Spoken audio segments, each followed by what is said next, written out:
Sinisikap ng Senado at Kamara na maipasa ang nalalabing priority bills ng administrasyon. Kabilang naman sa pinatutukan ni Pangulong Ferdinand R. Marcos Jr. ang ilang panukalang tutugon sa problema sa baha sa bansa. Si Kenneth Pasyente sa report. Sa ika-6 na Legislative Executive Development Advisory Council o LEDAC meeting na pinangunahan ni Pangulong Ferdinand R. Marcos Jr., pinatututukan niya ang agarang pagpasa bilang batas ng Waste to Energy Bill para matugunan ang pagbaha sa bansa. Anya, kailangan ang pagsasabatas ng panukala lalo't malaki ang magiging papel nito sa flood control program ng pamahalaan.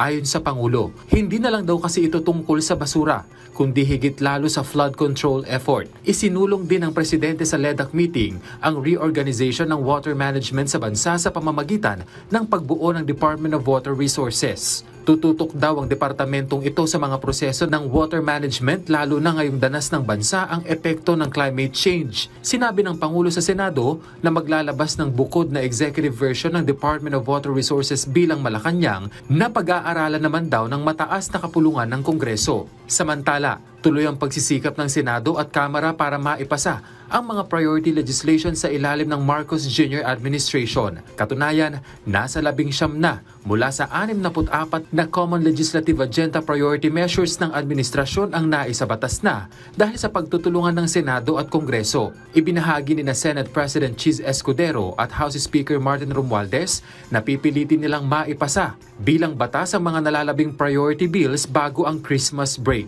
na sa ngayon ay 5 na lamang daw ang natitira sa Senado, habang 2 legislative priority agenda naman sa Kamara. I'm glad that Senator Chis Escudero brought some clarificatory issues that have been ironed out at the LEDAC, and we are looking forward to its progress and soon to be passage at least on the part of the House. Isa rin sa tututukan ngayon ng Kongreso ang 2025 budget, na ayon kay Romualdez ay kanilang papaspasan ng pagpasa matapos i-certify as urgent ni Pangulong Marcos Jr. May papasa natin po yan on third and final reading and ready for transmission in short order to the Senate. Kaya itong pinaka-importanting batas na hinaharap natin po sa Kongreso at tas yung kumpiyansa ko na ito ay may tatapos natin. Tiniyak naman ng Senado na maipapasa ito sa tamang oras sa kabila ng mga kabilaang hearing sa Senado.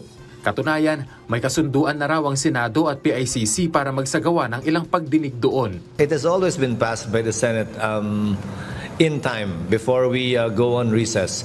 But to address your question directly, the Senate has entered into a G2G agreement with the PICC whereby we were able to add or get 5 rooms because we only have 6 in the Senate to enable members of the Senate chairing the various committees to be able to do their respective hearings without affecting the budget process that we are currently undertaking. Kaugnay naman ang issue ng pagdinig sa budget ng Office of the Vice President, magkakaroon daw ng konsensus ang mga kongresista kung ano ang dapat at tamang maging aksyon dito, lalo na sa hiling ng marami sa mga ito na mag-resign na lang si VP Sara sa pwesto dahil sa makailang ulit nitong pag-snub sa budget deliberation. Well, lahat ng mga congressman may ideas, meron silang opinion.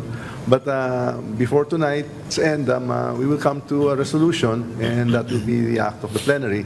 So instead of listening to individual opinions or comments, as you know, in Congress, we act in a consensus, as a consensus body, and as a collegiate body rather, and so we will deal with that. Tiwala ang Senado at Kamara na mapipirmahan ni Pangulong Marcos Jr. ang 2025 proposed national budget bago ang Pasko para mapondohan ang iba't ibang programa ng pamahalaan para sa mga Pilipino. Kenneth Pasyente, para sa Pambansang TV, sa Bagong Pilipinas.